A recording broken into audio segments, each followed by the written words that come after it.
বাগনাপাড়া হলো একটি শান্ত ও ঐতিহাসিক গ্রাম যা পূর্ব বর্ধমান জেলার অন্তর্গত।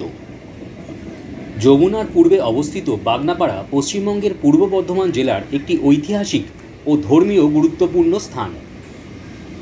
এই বাগনাপাড়ায় গোপেশ্বর মন্দির নামে একটি অতি প্রাচীন মন্দির রয়েছে। এই গোপেশ্বর মন্দিরটি বাগনাপাড়া ঠাকুরবাড়ি নামেও পরিচিত। আজ উল্টো রথের দিন। আমার ভাগ্যটা খুবই ভালো, এই দিনেই আমি এই মন্দির দেখতে এসেছি। এই দেখুন, এখানে উল্টো রথের প্রস্তুতি চলছে। এই মন্দিরটি হল শাক্ত, শৈব এবং বৈষ্ণব এই তিনটি ভিন্ন সম্প্রদায়ের হিন্দু ধর্মাবলম্বীদের একটি সমাবেশ। চলুন আগে মন্দির দর্শন করি, তারপরে এসে এই উল্টো রথের প্রস্তুতি দেখব।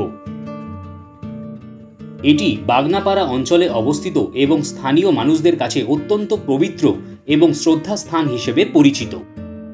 এছাড়াও এই মন্দিরটি হল এই গ্রামের সকল ধর্মীয় কার্যকলাপের মূল কেন্দ্রবিন্দু। চলুন আজকের পর্বে আমরা এই গোপেশ্বর মন্দির বা বাগনাপাড়া ঠাকুরবাড়ি ঘুরে দেখব।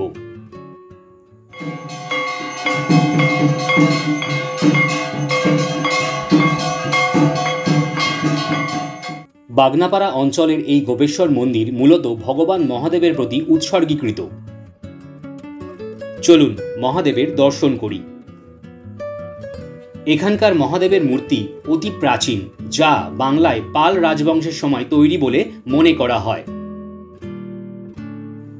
এই মন্দিরের পাশাপাশি এখানকার ঠাকুরবাড়িতে আরও কয়েকটি মন্দির রয়েছে, যেমন কানাই ও বলাই মন্দির, জাহ্নবা ও বসুধা মন্দির এবং জগন্নাথ, বলরাম ও সুভদ্রা মন্দির ইত্যাদি। বর্ধমান ও কৃষ্ণনগরের মহারাজারা তৎকালীন ভারতের মুঘল সম্রাট জাহাঙ্গীরের কাছ থেকে আদেশ পেয়ে ১৬০০ খ্রিস্টাব্দের কাছাকাছি এই মন্দিরগুলি তৈরি করেছিলেন বলে জানা যায়।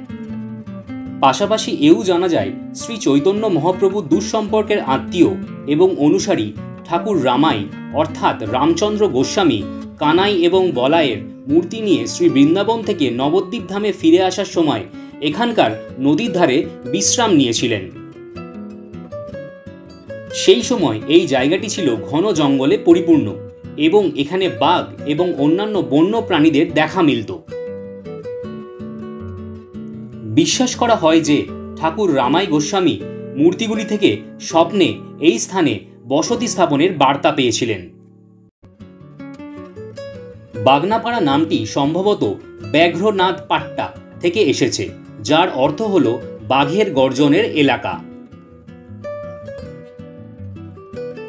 সারা বছর ধরে এই মন্দিরগুলিতে পুজো হয় এবং কিছু না কিছু উৎসব চলে।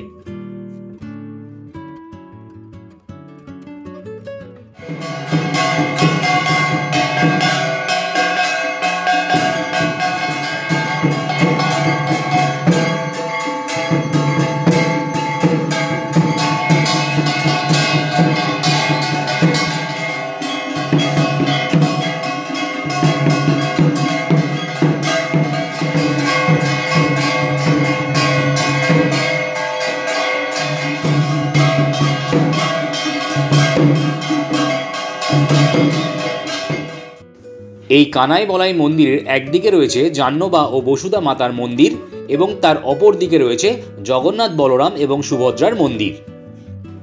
জাহ্নবা মাতা এবং বসুধা মাতা ছিলেন প্রভু নিত্যানন্দের দুই স্ত্রী। তাদের দুজনকেই উৎসর্গ করে এই মন্দিরটি। এই জায়গাটিতেই জগন্নাথ, বলরাম এবং সুভদ্রার মূর্তি থাকে। রথ উৎসব বলেই পাশের মাসির বাড়িতে তাদের নিয়ে যাওয়া হয়েছে এই সময়। এই মুহূর্তে ভগবানের আরতি শুরু হয়েছে। বিকেলের দিকে রথে করিয়ে গ্রাম ঘুরিয়ে তাদের আবার নির্দিষ্ট স্থানে নিয়ে আসা হবে।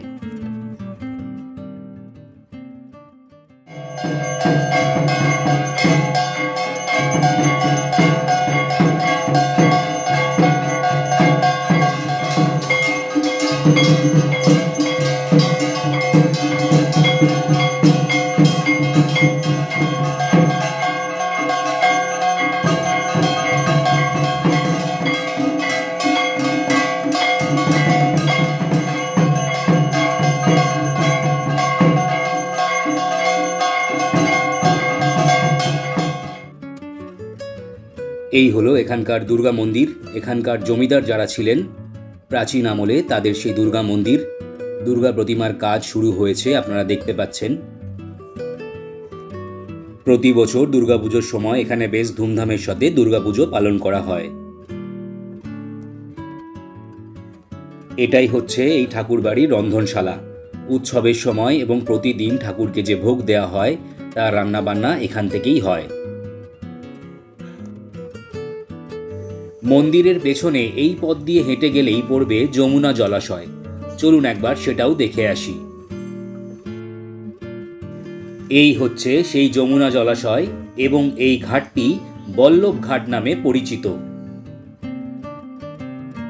কথিত আছে এই জলাশয়ে স্নান করে এখানকার মন্দিরে পুজো দিলেই সমস্ত মনস্কামনা পূর্ণ হয়।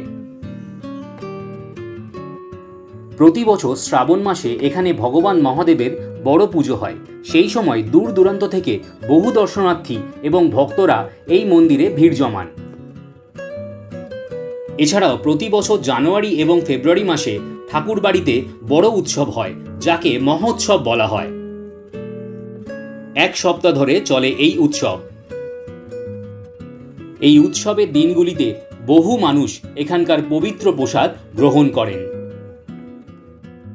এছাড়াও নববর্ষের দিন প্রত্যেক বছর এখানে বাজির প্রদর্শনী হয়। বাগনাপাড়ার এই বিশাল ঠাকুরবাড়ির সামনেই বসে এখানকার স্থানীয় বাজার। এই বাজারের পাশেই রয়েছে সেই প্রাচীন দোল মঞ্চ।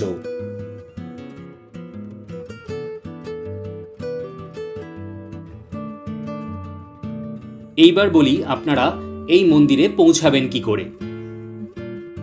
হাওড়া বা কাটোয়া যেদিক থেকেই আপনি আসুন ট্রেন পথে নেমে এই যে রাস্তা ধরে আমি এগিয়ে যাচ্ছি, এখানেই পড়বে বাগনাপাড়া রেলগেট। এই রেলগেটের মোড় থেকেই আপনারা অটো এবং টোটো সার্ভিস পেয়ে যাবেন। এখান থেকেই কোনো একটা ধরে আপনারা খুব সহজেই কয়েক মিনিটের মধ্যেই পৌঁছে যেতে পারেন এই ঐতিহাসিক মন্দিরে।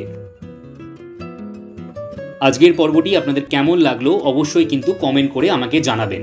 যদি ভালো লেগে থাকে অবশ্যই একটা লাইক দেবেন এবং আপনাদের পরিচিত মহলে শেয়ার করে দেবেন। সঙ্গে থাকুন, দেখতে থাকুন ভ্রমণ প্রিয় সুমন। নতুন একটা পর্ব নিয়ে খুব শিগগিরই আবার আপনাদের সামনে হাজির হচ্ছি। ততক্ষণ সবাই ভালো থাকবেন, সুস্থ থাকবেন এবং দেখতে থাকবেন ভ্রমণ প্রিয় সুমন।